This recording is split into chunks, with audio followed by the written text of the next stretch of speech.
All right, guys. You guys actually voted against this video, but it was like 49%, and I'd rather talk about this than EDP right now. It's called The Rebranding of Fatness. They actually changed the title of the video from yesterday when I was potentially going to watch it. I'm interested in it. I actually like this title more. It makes a little bit more sense. It'll probably be a conversation about, fatness being good now. Now it's a good thing. It's not. But let's watch it. But nobody's saying that it is. Or it's very rare. Most people understand that, like, with that, like, I'm big, that, like, you shouldn't be big. You should definitely work to being, more healthy. Doesn't necessarily mean skinny, but more healthy, with helping with, like, work with your doctor and stuff. But we just don't want to be harassed for being big. Like, leave me alone. You know what I mean? Like, I don't care. I know I got to pay more for an airplane, so leave me alone. So let's go. Of the permanently offended is now upset at the critically acclaimed movie The Whale, starring the beloved Brendan Fraser. I should have probably watched The Whale first before we got into this, but Multiple woke outlets and journalists just can't watch anything without being offended. It seems that in today's society, many people are quick to take offense at the smallest things. I feel like I do. Precious? No, that's not. what? I don't know her. That is Lizzo. She is precious, though. Lizzo's precious. That's like what I call her. Lizzo is Her nickname's precious. precious to me. Yes. No, Lizzo is precious. Don't nobody want you, don't nobody. Was that person trying to say she's like Precious from the movie, or more that she was just saying that she thinks that she is the word precious? Like, Lizzo is nice. She's like a precious moment. Those things that you said that they used to sell. Because it would be a little rude if she was actually calling her precious, obviously. But then again, precious is beautiful, so it wouldn't be rude. Let's continue. I need you. School ain't gonna help none. Take your ass down to the welfare. Money, my fat black beautiful business. Ooh, yes. Yay. This video is brought to you by my streaming service, Nebula. And trigger warning. This story contains names of body shaming, disordered eating, and anti-fatness. I never thought it would happen to me. You see, that's what Antifa stands for, guys. Anti-fat, by the way. I was the happiest kid. Mommy and daddy only kid. Which you would probably scoff at and subsequently call me spoiled, but thing is, I'd agree. I never wanted, nor desired. Everything felt in reach, especially food. More, seconds, extra, double, triple. Nothing was ever enough. I'm an obese. And if you didn't finish your plate, mom would hit you. All right, she'd give you a little talking to. Got to finish that food on the plate, dude. What are you doing? Physician talk to patients and hear, like, it's really hard for me not to eat these things. And some people are like, just put the fork down. It's like, yeah, just don't scratch that itch that's on your back that's just going all day. My mommy always joked that if I had a sibling, I probably ate them in the womb. My daddy would always sneer and said it is easier to clothe me than to feed me. But what they didn't know was that food was my friend when I had none. Also, it sounds like they were kind of bullying you. They were making these jokes. My mom never made jokes about me being fat like that. That would be mean. That's like a self-esteem crusher, dude. Jesus. Ramen noodles would distract me from the shouting matches in my parents' room before they divorced. Damn. But food would soon turn from friend to foe. That's sad. I wonder if they're taking out some of their anger on each other on him by like berating him. But yeah, man, food is like a comfort thing. It's one of the most unfortunate parts is that, like, I use food as, hey, I'm sad. Let me feel better about it. Or, hey, I had a good day today. Let's celebrate. You know what I mean? It's kind of a double-edged sword. Kind of not the right way to be operating, And would turn from a distraction to everything. I was like put in a fat camp as a child when between the ages of me being 8 going into 9 going into 10, I lost a third of my body weight as a child. I was barely old enough to live and develop body weight.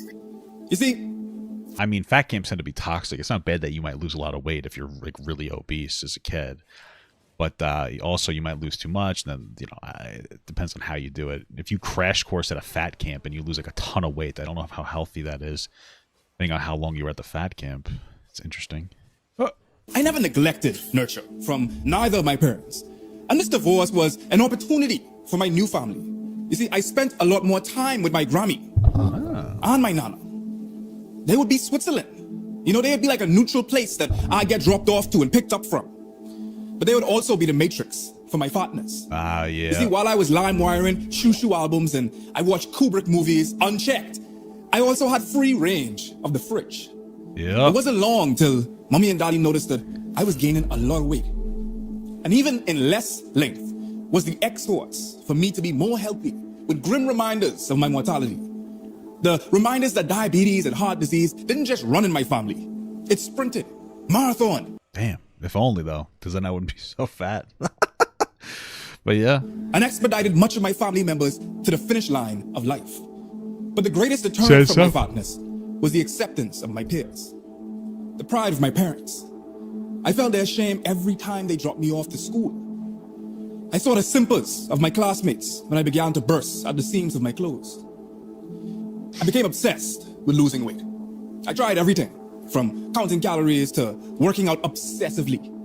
I was drinking my ma's Slim Fast and joining her for early morning jogs at the age of 5. I even went vegetarian. Nothing worked. In fact, I got fatter. I have lost 150 pounds. Yeah, usually what happens is, like, obviously counting calories will make you lose weight.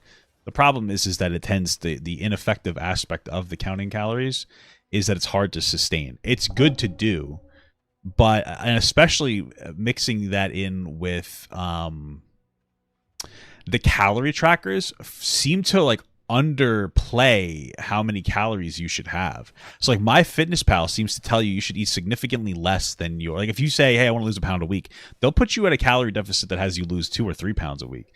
And it's like, wow, this is really hard and unsustainable. And you think that that's like what you need to eat to lose weight, but it's actually a significantly less than you're supposed to have. And then it kind of puts you in a weird spot where like you're eating too little. And then what's the response to eating too little is to binge eat at the end of the day because you're so hungry you start to binge. That's one of the problems. Before it stops and then it comes back because you go back to your set point. There's a small minority of people who will find a new set point at a smaller size. There's also people who will basically live their whole life with an eating disorder and maintain the size because like that becomes their entire life. And then there's some people who will go to a higher set point.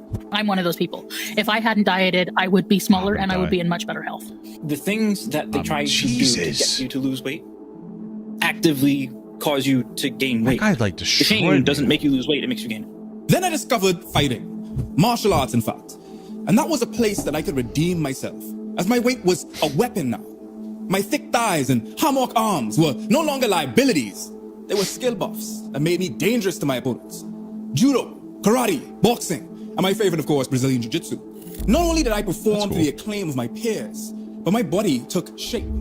I was beginning to become muscular beneath this flesh, fat fit. Most importantly, I developed confidence, which was a fashion that fit my fatness in a flattering manner for once. I experienced what felt like affection for the first time. That's cool. I craved that feeling. The glint of an eye when someone passed me by.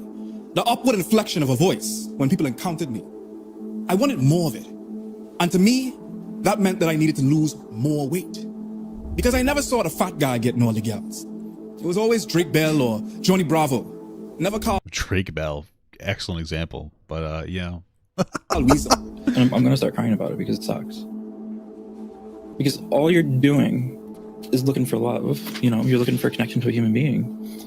And to be a black man who loves men, trying to connect to men, and to be shut out of that because you're fat is fucking heartbreaking. Chat, is this real? I don't know. Gay guy. I thought gay guys love big guys. Gay guys love me, dude. It's weird. I'm not even gay. But if I was, I'd be solid. That's interesting. Yeah, I guess I'm wrong. Seems like gay dudes love big guys. Because I want that for my people, you know? Like, I want my people to be happy.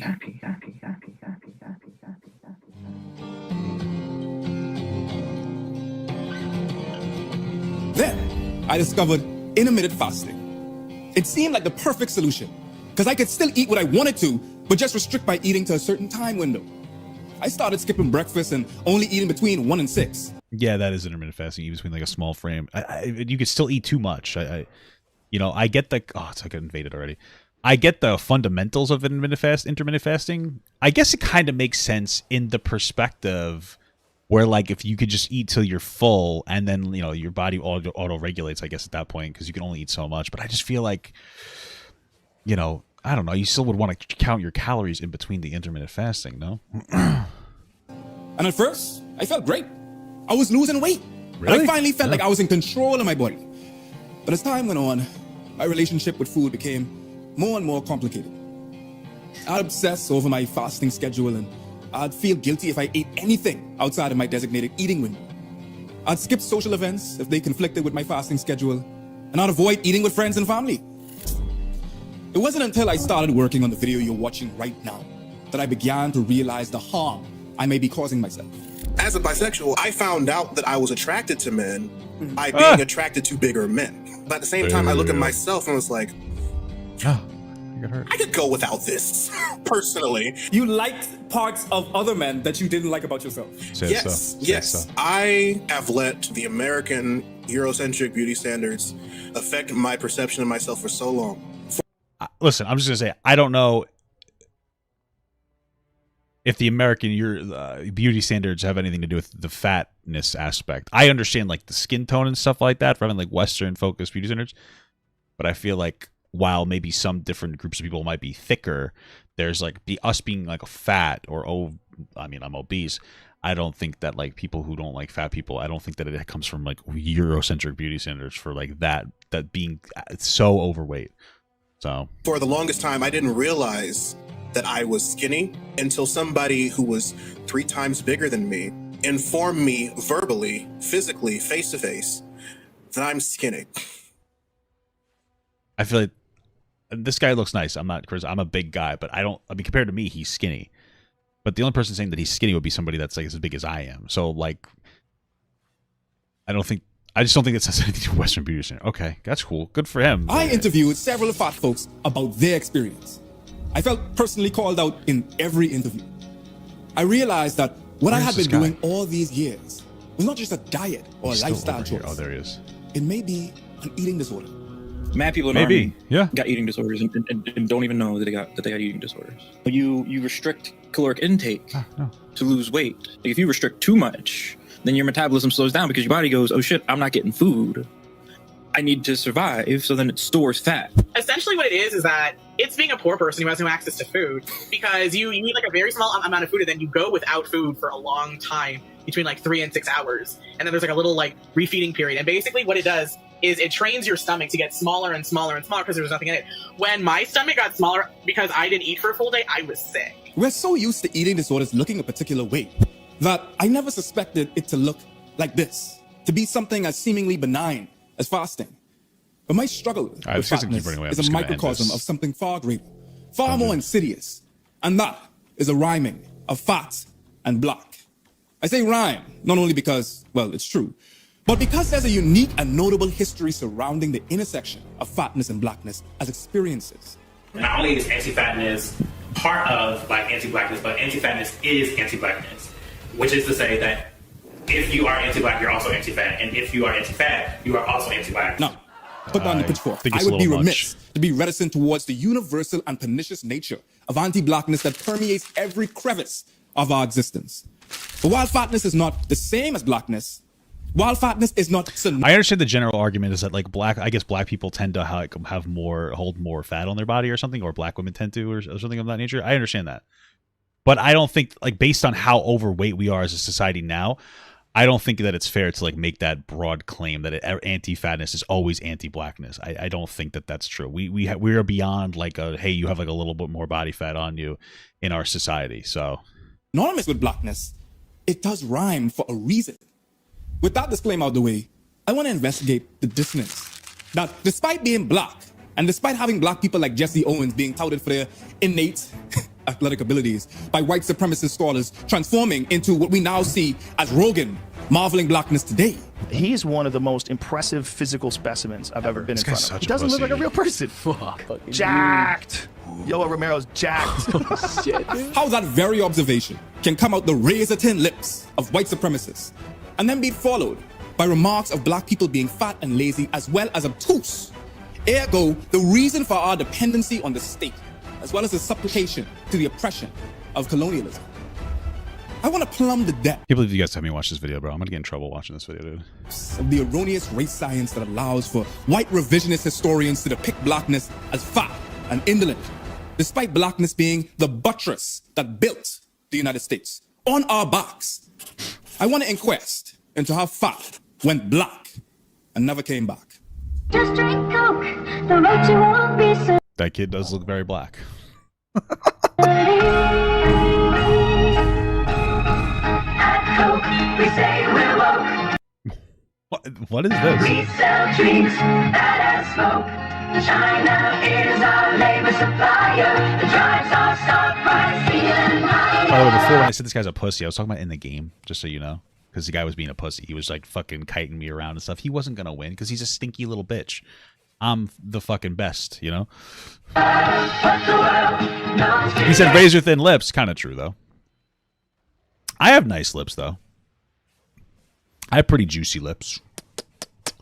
As you could see. Hey, I am fat.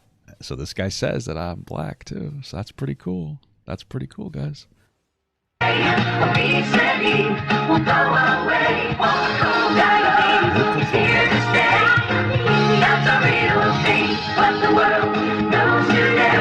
think I get the point here. I just, okay. All right. This is just kind of going on for... Fatness wasn't always demonized. It was once considered the apex of beauty, health. Yeah, sure. Back when like people were so starving poor that a fat person was a status symbol of wealth, and nowadays it's not. You know, it's a symbol that you're like addicted to, you know, refined sugars and other preservatives. So. And indicated an access to upper echelons of society. Yeah. Many of Brendan Fraser's fans have proclaimed that this is the Renaissance, as the beloved actor has finally made his return to both television and the big screen. Yeah, which is good for him, man, because he got denied because of like a sexual interaction. Well, I believe the story is that like some kind of producer or something sexually harassed him, like was feeling him up, and he didn't like that, and he wanted an apology from that person, and they wouldn't give it to him, so they kind of blacklisted him from working. And so he hasn't worked for a while, even though he's a phenomenal actor. So after his long-standing absence, while many watchers of Darren Aronofsky's The Whale took it as a character study, some activists felt that Fraser's portrayal in the psychological drama was an insulting indictment on fat people. If you've never asked for a seatbelt extension on a plane, you don't get to decide if it's anti-fat. If you've never had to worry about whether a chair holds you up, if you've never had a chair break from under you, you don't get to decide if it's anti-fat. This is one of the reasons why we hate fat suits, is because it's... I have to watch the movie, but like, I don't fundamentally like the argument that if you don't belong to a particular category, you have no opinion on a particular category. I think that's so lazy. Like, if you're not fat, it doesn't mean that you can't have a conversation about whether you think something is fatphobic or not. You know, I think it helps, obviously, to talk to people in some kind of group that has a issue, but that doesn't mean that you can't have an opinion. So, like, obviously, to have a very informed opinion, they talk to somebody who's fat, I guess, on the fat issues, of course, in general, but you don't have to be fat. So subtly giving you the suggestion that fat is something you can just take off. I don't have a zipper on my body. I can't take it off at the end of the day. Every voice... Well, that's not the issue that people usually have with bodysuits. It's not that you could just take it off. It's more of like, you don't understand what it's like to be fat or that fat. You don't understand blah, blah, blah. It's nothing to do with them being able to take it off or whatnot. More of an empathy argument, I guess, but okay. Or like you're taking a job away from a fat actor or something. I think that if you're offended fundamentally just by fat suits, then like I think that you're too sensitive and you're too offended by stuff. Like I think that's silly goosery. Who writes about anti-fatness, everyone who's in a super fat position who talks about it has been like, this is shit, this is degrading, either I'm not watching this or I watched this and it triggered me. Entertainment journalist and writer Katie Rife forewarned those on Twitter, which incited a hot debate on Facebook, Twitter, Tumblr, and Reddit about the film, which film critics lauded as an award season winner. Since its release, however, watchers have criticized the movie's use of a fat suit and called it a caricature. What did you have on? Because your hands were big on your body. Those were like sleeves that came to the shoulder. There was a 5-point harness that had me strapped in pretty, you know, once it looks like he gained a lot of weight for the role too, so into it, I was in there all day until it came off. But the rule was with this is that the whole look should obey the laws of physics and gravity, because we don't see that in films. And I really looked. I looked at what the Farrelly brothers did. I looked at what Mike Myers did. I looked at what Eddie Murphy did. And that's just in the last 20 years. Anything before then, it's a cutout silhouette of a costume that's stuffed with like batting, and it's normally just an athletic actor inside the silhouette of a suit. And it was all in service of just, you know, kind of a mean joke or a one-note sort of shtick that I think we're better than. That makes sense too. Like that's a good criticism of fat suits, that usually people will wear them to criticize fat people and make fun of them. I don't think, and again, I haven't watched this film and I need to, but I don't think that they were trying to make fun of fat people in the movie. You know, you could say I think it was an inaccurate portrayal, but that doesn't mean that, like, intention matters, right? So I have to watch the movie because I really want to watch it. Maybe I'll watch it after this. Those who live with this disease, and it was my obligation to be the voice. Katie began her tweet with the sentence, "I can't recommend in good conscience that fat people watch The Whale." Before adding that she definitely couldn't recommend that skinny people watch it either, since it reinforces the notion that fat people are objects of pity who have brought their suffering upon themselves through lack of coping skills. Others, however... Well, that might be a little bit true, though. I think it's harsh the way that you framed it. But, like, yeah, I think, like, when you say pity, I say you should be sympathetic to fat people or, like, whatever struggle they're going through and they're using food to cope. And we were just talking before about how fat people would use food as a friend, and there's, like, an unhealthy relationship with it. There's a struggle to be able to handle that. If that's what the film's about, like... maybe they're right. Maybe some fat people are coping. It's hard. It sucks being fat. Nobody wants to be fat. You know what I mean? It's like an addiction that I would say in some capacity, maybe even an eating disorder. And it's a struggle because it's so simple. Eat less, and yet we can't do it. And so it's like, wow, if you cannot do something that simple, then what's going on? There must be an underlying issue.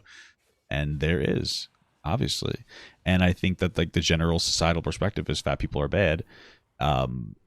But, like, at the end of the day, there's only, like, for most people who are overweight, it's in your control. Like, absolutely. Addiction to preservatives, sugar, sometimes lack of access to good food, lack of health, like a nutrition and whatnot, or lack of education on nutrition. There's 100 different, like, systemic aspects to it. But at the end of the day, the only person that really can change this is yourself. And, you know, there needs to be a good mixture between, obviously, a systemic push to regulate foods better and educate better in schools. And exercise as well, educate on exercise as well as like personal accountability and responsibility. Because, like, at the end of the day, you're the only person that can change it, you know. And if you make too many excuses, you're obviously not going to be able to change that. Responded that fatness is a medical illness, and that the film accurately portrayed binge eating in a nuanced, emotional, and raw way.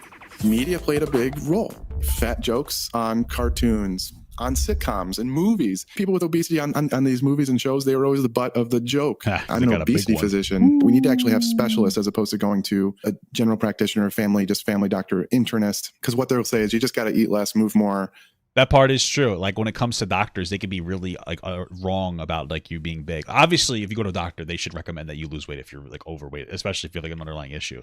But my wife went to a doctor somewhat recently because her hands were, like, blowing up. She has psoriasis, and she wanted, like, a medication for it.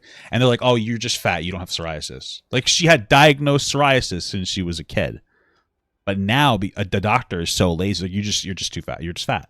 And, like, does weight have an impact on psoriasis and eczema? Because I have eczema. Of course it does. But that doesn't mean that you don't have it. And you need to manage the symptoms of issues that you have in order to get better, right? So if you have an underlying issue like psoriasis and you're, like, always itchy and constantly, you need to be able to treat that. You don't just go, your hands are fucked because you're fat, idiot. That doesn't help. So, like, they didn't help at all. That's a problem.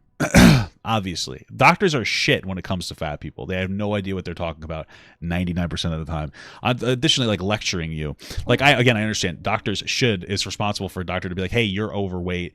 That's not good. Don't do that thing." Absolutely, they should be doing that. But when it comes down to it, the doctor shouldn't be berating you for being overweight. The doctor should be like, "Hey, you're overweight. You should change this behavior. It's not good." And that's it. Don't lecture me. I'm a grown man. Like, I know I need to hear, like, lose weight argument, of course. But, like, lecturing somebody is, like, it just makes you not want to go to the doctor. And then you don't go to the doctor. And then you don't get the help that you need. Because every time you go there, you're going to get, like, fucking, like, 20-minute lecture from your doctor. It's annoying. So there's a lot of factors.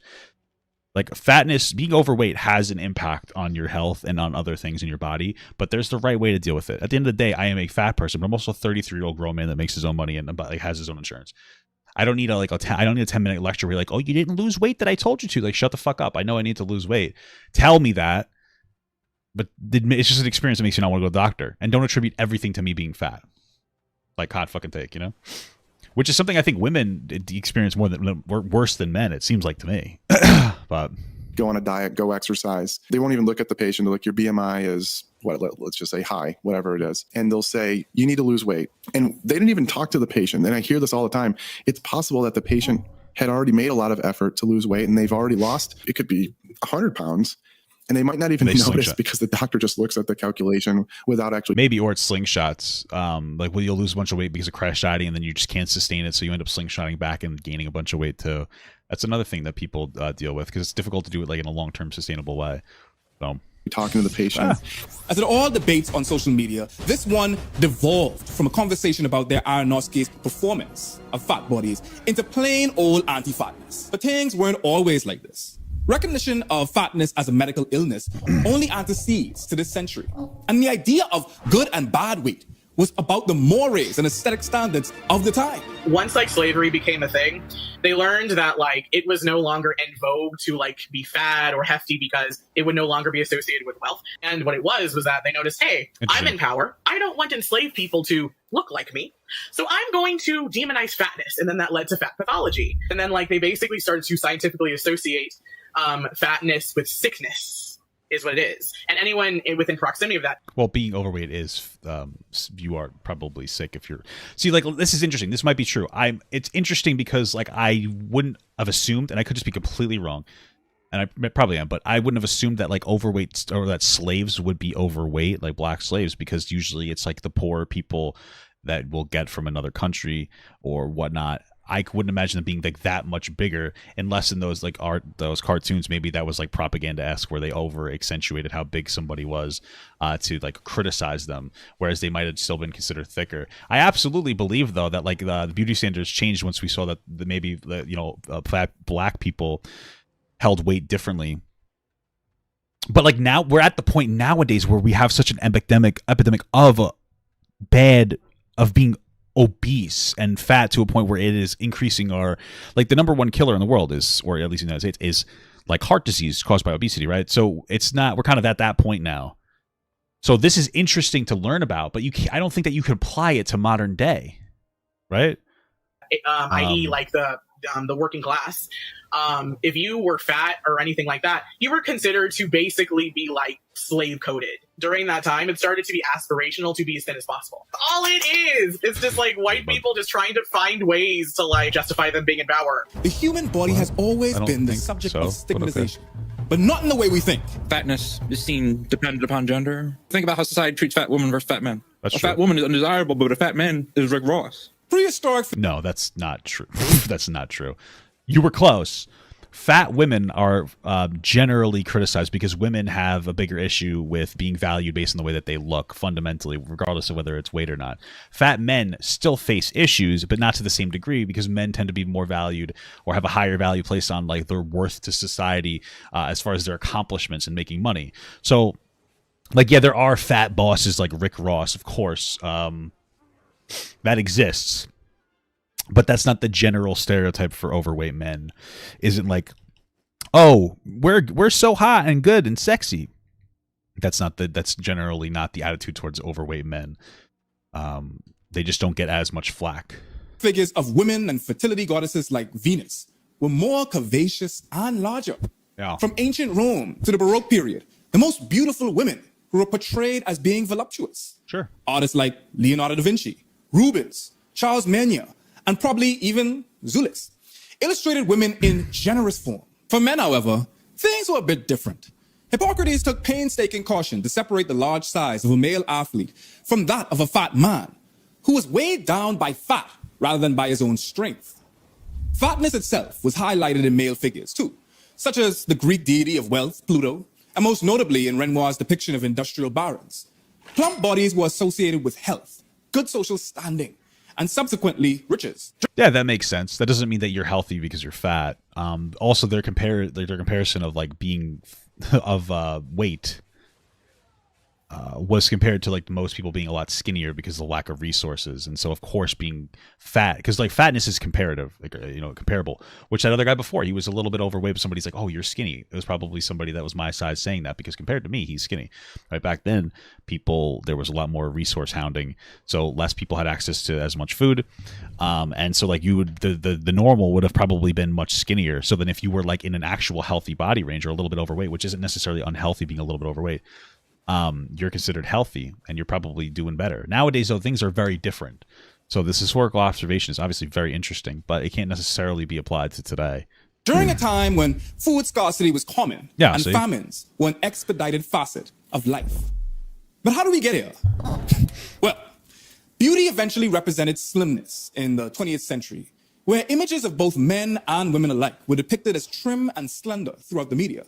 As the decades rolled by, aesthetics took a lanky form in fashion ads with models such as Donyale Luna, Twiggy, and the iconic heroin chic brought on by Kate Moss, each of which coincide with the perception of fatness as the subject of ridicule, stigmatization, and otherness. That supermodel, they have like a BMI of like whatever, 18 or something like that. They're on the risk of being underweight. And actually underweight, you see this huge increase in risk of mortality and death. Yeah. So just being underweight can be very unhelpful. Losing the periods, low bone density, increased risk of cardiovascular disease based on kind of this ovarian, I don't want to say failure, but kind of based on not having enough body fat, breaking hips and things like that. Being underweight is actually a huge increase of mortality. We've all heard at least one comment about why fatness is wrong in our lives, and have seen examples of bullying resulting from having a socially undesirable weight. Sure. With me, I have to like take a step back. And sometimes the smell too. Sometimes you smell a little bit. One when I was in school, I was always fat. One kid said, "Oh, you're a good fat guy because you don't smell." I was like, "Wow!" I took that as a compliment back then. Kind of realized now that maybe that's a little rude. Might have been a little bit rude to say that. I wonder if because I remember I used to wear sometimes thicker clothing to hide myself. Even when it was hot, even when it was cold, hot out, I would still find myself wearing, outfits that would cover you up more. I wonder if that's something that some of those other guys did too. Maybe that's why they had a problem. And like make sure that first and foremost, I'm not defining preferences the same way that these racist white folks have been doing it for years. And at the same time, I also have to make sure that I keep an eye open to notice when that is being applied to me by other white folk. There is more. Make sure that first and foremost, I'm not defining preferences the same way that these racist white folks have been doing it for years. And at the same time, I also have to make sure that I keep an eye open to notice when that is being applied to me by other white folk. There is more than one queer dating / hookup app than Grindr. The ones that I mostly use were Growler, which is for people who are looking for like bears, otters, and like bigger type bodies. And then there's like Bigger City for those who are like looking for bigger bodies in general. My first encounter back when I was like 24, 25, I just moved out on my own, just created these profiles. I was approached through the DMs in Growler by a muscular white dude who looked like he was twice my age. I wasn't feeling him. I didn't want to be rude when he messaged me, so I messaged him back, "Hey, sorry, you're not my type." I would have just left it there. I wouldn't have said, "Hey, you're not my type." I would just not have responded. You know what I mean? I feel like that's almost ruder. I'd rather just not even hear it, instead of be like, "Oh, you're not my type." You know what I mean?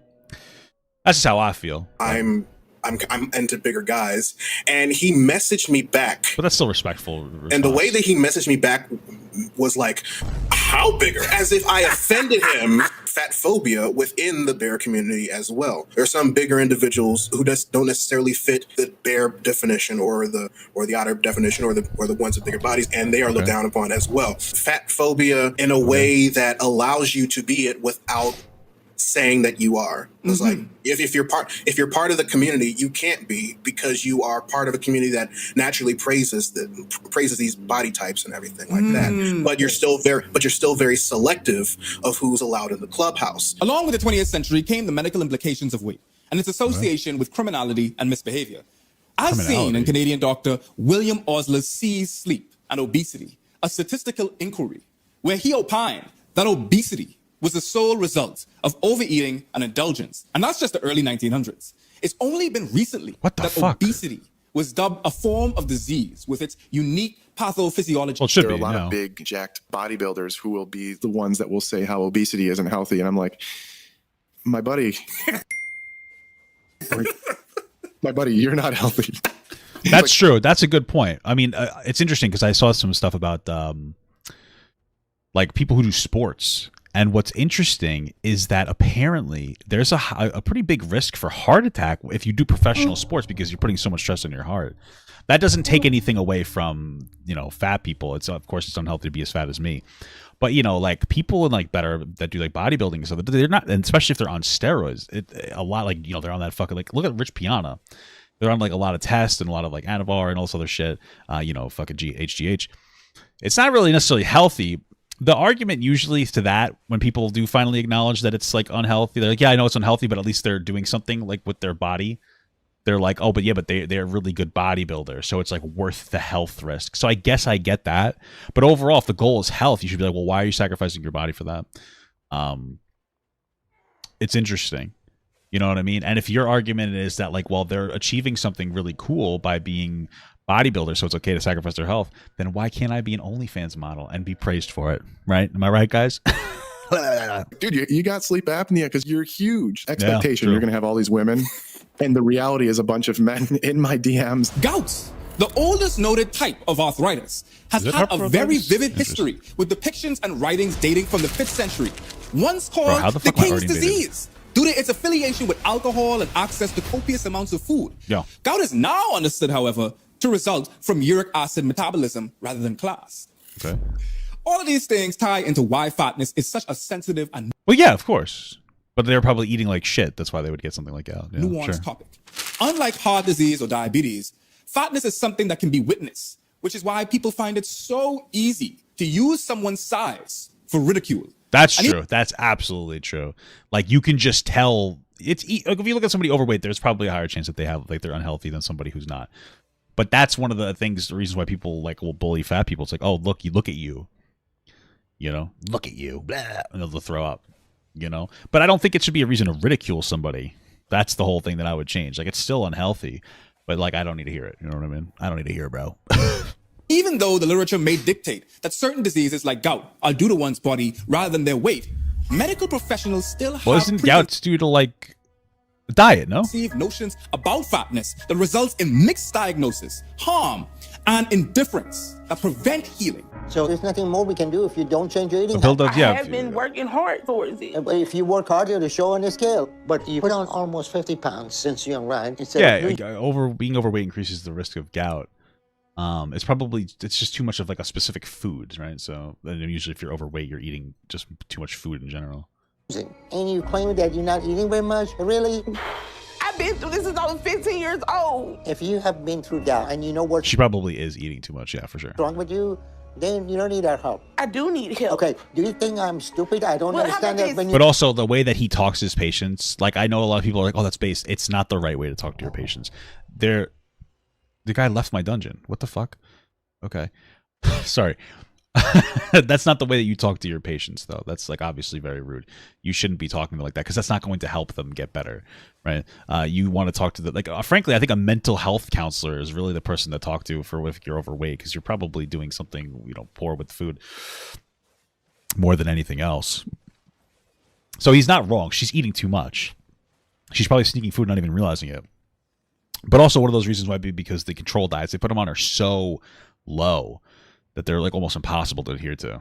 Send me back home. Send me back home. No, I'm not. You came too far for that, man. You know how much shit I read before I go to the doctor to arm myself when I'm in that room? Because if I go in there and I don't have anything to argue with this person about or argue with this person with, I might not be successful. I would try to find a better doctor if I found a good doctor who doesn't like shame me for my weight. So like she still mentions that like, oh, you should probably lose some weight, and then I'm fine with that. That's normal. But she doesn't shame me for it. So I would, instead of like arming yourself to go against a doctor, if possible, of course, try to find a doctor who's not going to like harass you for your weight. After a year trying to have lost anything, so at this point, it's clear you don't really want to do this. For a little while, I had a doctor who was also fat. It was so great. She actually listened to me. I cried after the appointment. We're so inundated with messages about hating bodies that it's like your first language because it's been taught to you from childhood. People think about fat people as failed thin people. The notion that there is an acceptable default And the idea somehow is that if we're not that we're defective. Okay, but again, like I just want to be very clear, right? The doctors right about you being overweight. They're just usually rude about it, and sometimes they'll dismiss real issues that you have because of your weight. Like when she talked, the way that she talked, it made it seem like, there's an assumption based on bodies, and it's like, well, yeah, no, but like being really overweight, especially if you have things associated with being overweight, probably bad. Sometimes I feel like some of the conversation borders on like almost excuse making, when it's like, hey, my doctor's not wrong when they say to lose weight, but my doctor shouldn't be telling me that I don't have psoriasis because I'm fat, even though I have diagnosed. Well, I have diagnosed my wife, even though it's diagnosed by other doctors since I was a baby, right? That's the issue. The issue isn't the issue, though. You're still overweight. It's just that there needs to be better ways to kind of deal with people who are overweight, right? That's nice. What is going on with you? I guess I'm eating wrong things. You think it's funny? You have a gastric bypass. I had a gastric bypass, to yes. lose weight. To lose weight. And you're not losing weight. I don't eat a third what I ate before I had that question, surgery. Okay? Then You're we're not asking talking me about questions that I don't understand no more than you understand. You're playing this kind of game, and you think that's okay? How in the I world don't does see somebody... how I'm playing in a game. I throw up constantly. I eat what I can keep down. That's how it works. You're not eating, and you're getting... I don't want to get malnourished. That is how it works. That is... Like, that's the part of the surgeries is that it seems to make you, like, yeah, it shrinks your stomach and whatnot, but it also makes you, like, not want to eat in general. You know, it makes you, like, get your stomach hurts from, like, food choices. I wonder if it's the stomach size is really the thing, or if it's more just, like, makes you sick when you eat, that just doesn't sound very healthy to me. That sounds pretty crayons. Neither. Do you look like you are malnourished? Go to her. No, we're gonna finish with you. No. You could be malnourished from being overweight. Like, you could still get malnourished. Malnourished is about not having the proper nourishment. It's not about your size necessarily. We're not finishing with me. You're making me mad. You sit down right there. You sit down right over there. No. That doctor, despite treating those specific patients, is the tip of the iceberg. Yeah, and part of that is sensationalizing it for the television. But like, yeah, he has no fucking idea what he's doing when it comes to the way the patient etiquette. So everywhere. It's just like, yes, I've come in for this chronic pain. You told me to lose weight. I lost the weight, but I'm still having chronic pain. And then you actually decide to do the test and you find out that it was X, Y, and Z. So yeah, you mean to tell me real. This that is very real. This particular problem that I've apparently had for years that wasn't linked to my size at the time could have been properly diagnosed if your first instinct wasn't to tell me to lose 50 fucking pounds. I'm so thankful for my doctor because he didn't gamify for me. He just let me know you're in hypertension level 2. In order for us to actually proceed with this, we have to get you back in the green because the tea is only going to raise your blood pressure higher, and that's going to increase your risk of like heart attack. It's like, I'm glad he wasn't that asshole because he listened with empathy and he understood what I was going through, and that urged him to help find like a combination of blood pressure medicine that actually helped. Yeah, and that's one of the big things. Obviously, like if you have blood pressure problems, you may be eating too much or the wrong thing. But like in my case, like I have diabetes, I have high blood pressure, and I have high cholesterol. And so like I'm diagnosed with medications. I'm on the medications. It makes it easier for me to go out and go for walks and to like go to the gym because I have higher energy levels because my shit is more in order. You kind of need those things. You need to get your shit in order. Like if you're somebody who's overweight, you need to go to the doctor and get like potentially insulin and whatnot, because it'll keep your energy in balance, or else you're gonna feel drained. So you have to take care of those underlying issues in order to lose weight as well. That's also another factor. And it's just like, this is how doctors are supposed to be. Thankfully, with knowledge at our fingertips, things have finally progressed to where most of us have heard about anti-fatness and its harmful effects. Scholars, sociologists, and fat activists have all brought to light what fatphobia is, the many insidious ways it's been perpetuated, and how it intersects with both race, class, and gender. When I started weight loss, I started doing it for myself. I wanted more energy. I wanted my health back. My doctor had told me that I was going to get diabetes. As I lost that weight, they don't tell you that the whole world around you changes. People on the street started stopping to say hello. People wanted to be my friend, like random people. Oh shit, I'm never gonna lose weight then, bro. I don't want some randoms on the street trying to be my friend. That sounds miserable. No, I'm not kidding, by the way. I'm being serious. I'm staying fat. I've made the choice. The guys that would like reject me or like ignore me as if I was not there were now like trying to buy me drinks. It even changed my relationship with my family. They were like more excited to see me. For the first time ever, my grandma took a picture of me, and I remember that day because it made me cry. And she was like, "Oh, mi flaca, my skinny girl. Like, I want a picture of you." That's so fucked up. Never taken a picture of me ever. I've never had that problem. That's terrible. That's fucking crazy. That's fucked up. Your own, because I understand like you're gonna get more sexual attraction from people, but your own family being more excited to hang out with you because you're fucking skinny, that's just fucking mean.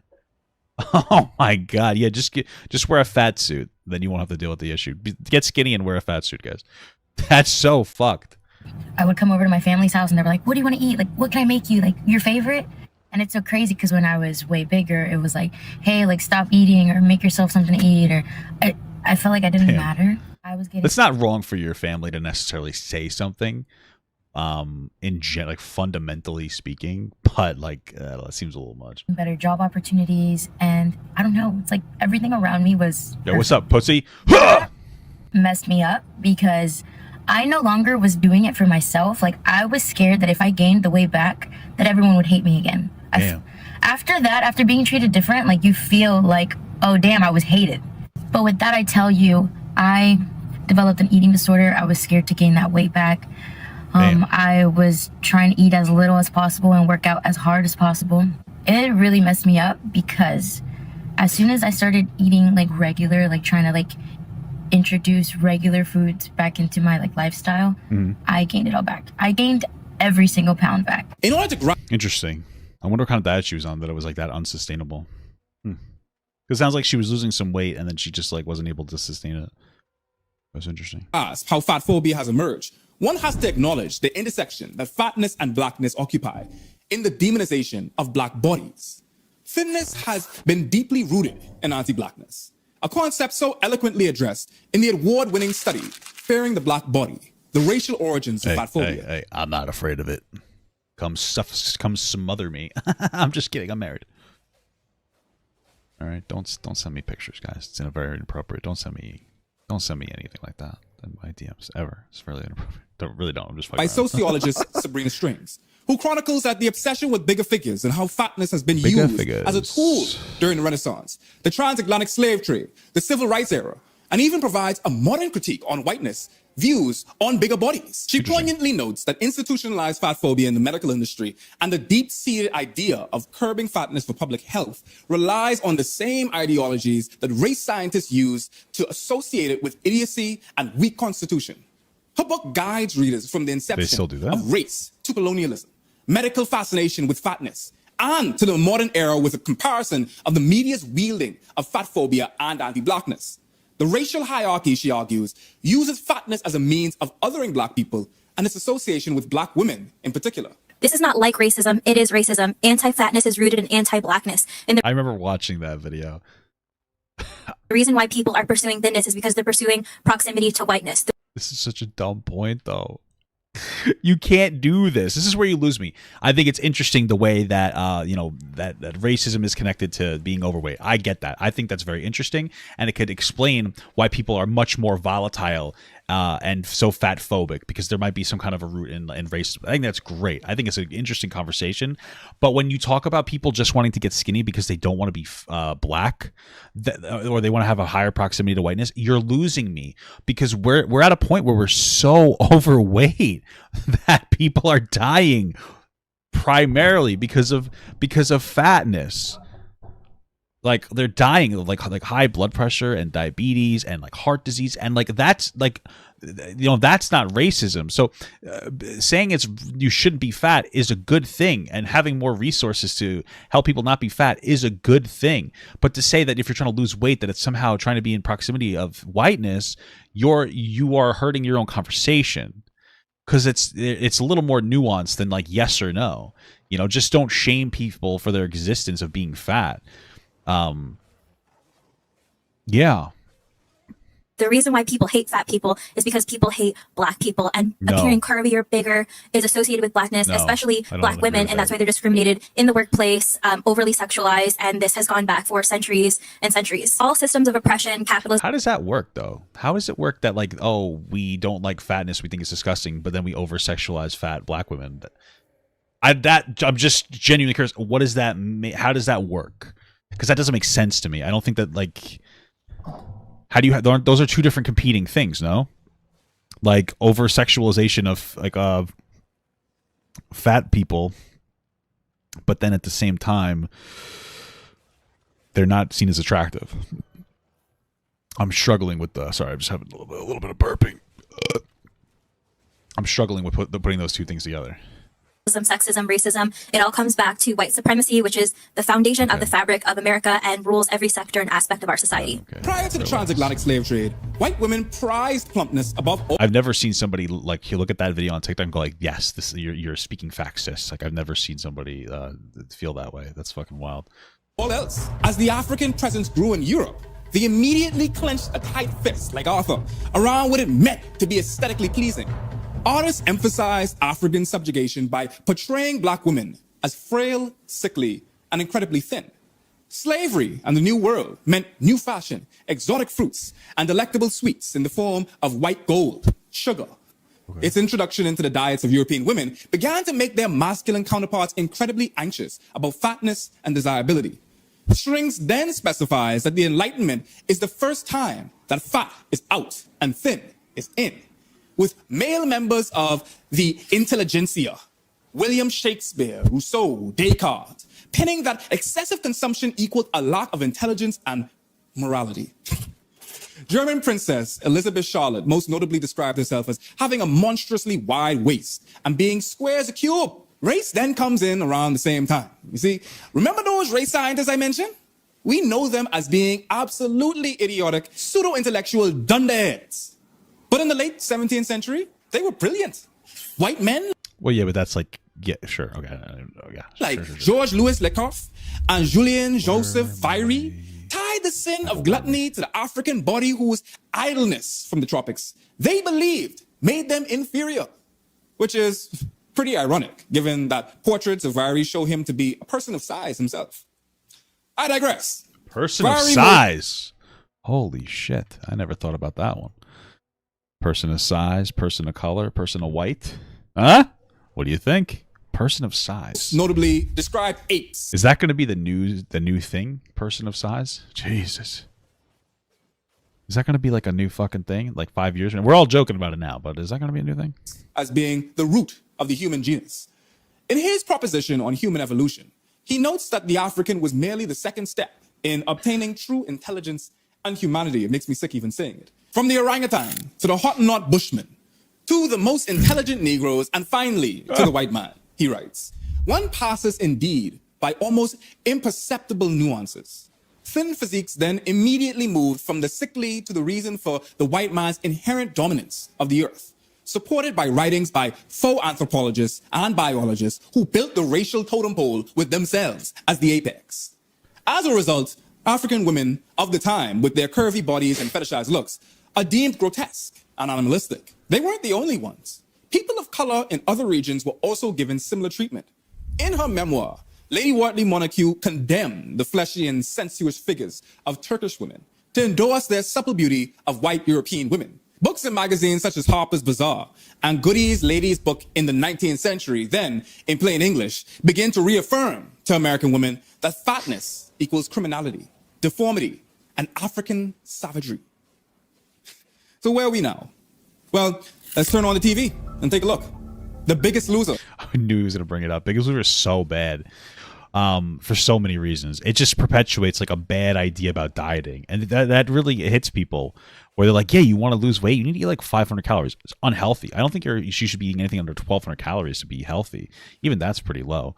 I think that's the number. Like 1,200 is like the bare amount that your body needs for like all its... for all the, you know, necessary systems to continue to function. And it's wild because they'll do tapings irregularly. Like on these TV shows, they're not always doing one taping a week. It's like, oh, we're going to do your weekly weigh-in. Sometimes it's like 7 to 10 days per weigh-in. Sometimes it's like 2 days. So sometimes you have to, you will weigh in, and then 2 days later you weigh in again, and they're like, well, this is the next week. And that's how they portray it. But it's really like a month from now. Or excuse me, it's really like 2 days from now. Sorry. It's what a bad show. What a stupid fucking bad show, dude. It's a reality show that rewards participants for their rapid weight loss without regard for how exactly it's done. The winner's transformation is rewarded with cash and the applause of watchers. It was so popular that at its height, People magazine would dedicate a cover to the now beautiful body of the champion. Similar to the posts of people who posted or blogged about their fitness journeys. Each contestant would detail how their weight held them back in certain areas of their life. Well, probably did. And how the world immediately welcomed them with open arms after shedding these What am I pounds. stuck on? And that's the problem. Why the hell is it remotely okay that fat people have to live on the margins of society in a world that should automatically treat them as humans rather than spectacle? And why do fat people have to prostrate themselves and push their bodies to incredible, inhumane limits? My wife's at work. She works with the IDD community. And it said, your boy Mike, that's one of the guys at the house, I like Mike, just came downstairs and said, you look beautiful in your bathing suit cover. I don't know what that means, but... Wait, why am I returning to my dungeon already? This guy just escaped. What the fuck? Okay. I guess I defeated my opponent. But my wife is wearing a very nice dress. I don't know what a bathing suit cover means, though. For an audience of millions, for people to see in order to be deemed attractive. As a matter of fact, who keeps greenlighting these shows? There's even My 600-Pound Life on TLC, the network whose approach to entertainment seems too often eager to embrace the presumption that fat people are repugnant, but yet also worthy enough for constant surveillance. I will say one thing, though, bro. Like, I'm not trying to be rude, but I am very open about my biases, bro. I look at My 600-Pound Life, bro. It makes me feel better about myself. I'm not going to lie. I'm not trying to be rude. But, like, I mean, I'm overweight. But, damn, some of these people's like, how did you get there? And then I'm like, damn, how close am I getting there? That's fucking wild.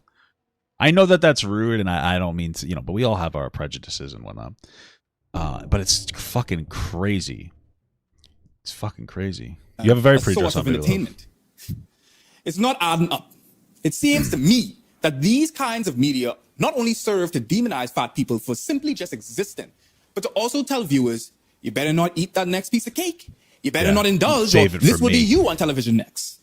Fat people, through TLC, are curiosities to be probed and displayed for the satisfaction of thin folk. These are real people who are expressing their pain and challenges with their weight, which is a very real, sensitive thing, and having it been made a point of ridicule and pity. But wait, there's more. You see, even with widespread criticism and numerous write-ups on their publicization of big bodies, they did it again with their miniseries Hot and Heavy, which followed several couples composed of... She has some pretty large breasts. I'm trying to figure out a word to say that wasn't so explicit. I'm just saying, not bad. Sorry, my wife's in the chat. Who told me to say that? Average or muscular men and bigger women. The entire show was framed as if their partner's fatness was a liability by preemptively positing, does love really conquer all? Really? Honestly, like, couples of different weights have always existed. Oh, sure. Tired of this, man. Once again, the juxtaposition of the title, hot being thin and heavy being unattractive, is how they get their views. And if you haven't noticed, a lot of the opinions on fatness mentioned throughout today's videos focus on women, as the onus is nearly always femmes to prove their worth through their size. Yeah, I mean, if you really break it down, it is typically women, because women are the ones that like struggle more with their appearance in society, because they're like this, they're seen as only valuable based on their level of attractiveness. And the proposition that fat people are disgusting and that thin people aren't, it obviously comes from like a social construct to an extent, right? We talked about just before, being overweight used to be a status symbol. Things will obviously change. Fundamentally, I don't even think it is. I think, maybe this will be almost upsetting or even worse, is that this isn't even about fat people or not. This is about how we sensationalize a story to make as much money as possible. That's what they're thinking when they propose these things. It's like, okay, how can we make money? Oh, well, let's put this situation into this situation. Let's sensationalize it, right? Because it's going to happen. You're going to get in a relationship and somebody might gain weight. It might be the guy, it might be the girl, and that can put a stress on your relationship. And that's like, an independent struggle to deal with. But like in a lot of cases, I think that like love will conquer that, because that's somebody you've been with for 20 years. You know, you get into a marriage, you know, blah blah blah blah blah. Somebody gains weight, and then that becomes a potential issue for one of the partners, and you know, life goes on, and you deal with that struggle. But what it sounds like this show is just like, hey guys, here's a fat girl that's never dated this guy. Let's see if they can fall in love. That's preposterous. Obviously, that's not actually challenging the concept of like, you know, people still being able to maintain loving relationships, or the idea of like size doesn't matter. There are also people who date people of different sizes, but generally people will not do that. They usually stay within like what you'd consider like their class, whether it's like your fatness or your race, et cetera, or you know, actual class like financial class. I guess class wasn't the best word. They'll tend to stay within a particular group. Which I'm not saying you should have to, or you should even stay in a group. I'm just saying that's how things tend to play out. So my point is that they're not actually testing this the right way. They're testing like almost a fraudulent perspective on it, like a shadow of the actual perspective, because it's not long-term people who've been together for a long time that love each other. It's just two randoms, just random individuals that have like never met each other now, meeting each other and trying to develop a loving relationship. And then it gets even deeper, because I would imagine the framing would be, oh, let's frame this in a way where the guy almost becomes a bad person if he doesn't pity the fat girl enough and stay with her. Because I could see that being a perspective as well, or that they're like an undertone narrative, or even not even that. Even if he does stay with her, he's a really good guy for staying. With her. It's like, oh my god, he's such a good guy for staying with this overweight girl. What a nice guy. You know, that's a whole other thing. So it's a lot of moving parts. Everything I've said here is only a regurgitation of what queer, gender non-conforming, fat black activists have been shouting from the rooftops for years. While curvy body positivity is portrayed in media like the Dove commercials, which still only shows a certain kind of bigger body, mind you. Recent movements of fat... What does that mean? Activism have been dominated by white people who have only recently learned how race and anti-fatness intersect. As we continue to create a more inclusive world for all, it's important to amplify and listen to voices like Roxanne Gay, like Deshaun Harrison, like Stephanie Yeboah, who deserve all their flowers for highlighting the intersections of anti-fatness and anti-blackness. Give me a celebrity to listen to. Give me Missy Elliott, okay? I like Missy Elliott. Have her do a whole thing about fat people. I'll listen to that. There you go. Because their work on the preoccupation of black bodies on behalf of the world is essential to understanding negrophilia. And you're wondering what negrophilia means. I have a whole video delving into the way that we fetish black bodies, which you can watch on Nebula first. Interesting. Buy the blasted streaming service so I can stop living like this. You see how white this room is? I ain't talking about anti-blackness and this room this white. Talk to Umar about the bash through my door like the Kool-Aid man. I can't even respond to that. My streaming service Nebula is home to your favorite independent creators. I wonder if he's making a joke or he actually likes Dr. Umar, because Dr. Umar is like really like homophobic and stuff. I'm not even gonna say racist, because I probably wouldn't win that conversation in this context, but super homophobic. Like thinks that it's comparable to pedophilia and whatnot, which is just absolutely disgusting. Hey, thank you so much for the 3 months, Cleobite. Poppy, you look very nice with your bathing suit cover. Thank you, I really appreciate that so much. Oh, she's skinny now. I believe she had a thyroid disorder. Oh, well, shit. I still want to hear from Missy Elliott. I don't care. I like Missy Elliott. I miss her. Like Sam from Wendover and Johnny Harris, where you can gain access to exclusive that you will never see on YouTube and extended cuts that I think that this is just a plug for his Nebula. Which, hey, go subscribe to it, guys. Go subscribe to his Nebula. As always, his link to the core video will be in the description. So you can do that. So yeah, I think it's a good video. I guess we could finish it out. Dive deeper into the content you already love. But most of all, you get to fight for the most marginalized alongside yours truly. Because if it wasn't for people like you, supporting sponsors like Nebula, I'd be on the bread line rather than preaching the bread book. And if you sign with my link right now, listen here, you can get 40% off an annual plan that grants you access to Nebula classes. You can learn how to get paid to be a fan with none other than Nando versus movies. Oh, what just happened? What are you waiting on? You waiting on the second coming of Christ? Tap the link in the description to gain access to the smartest service in streaming, Nebula. And tap there to watch more videos pertaining to me fatness. I can see you there. You're now watching the Nebula. Money on these things done this shit today. Woo, we're almost at 4 million silver, dude. Holy shit. And it's taken a hell of a long time to get to level 100. Anyway, good video. I like that. It was interesting, even if I don't agree with everything that was said. I thought it was a very interesting, stimulating video.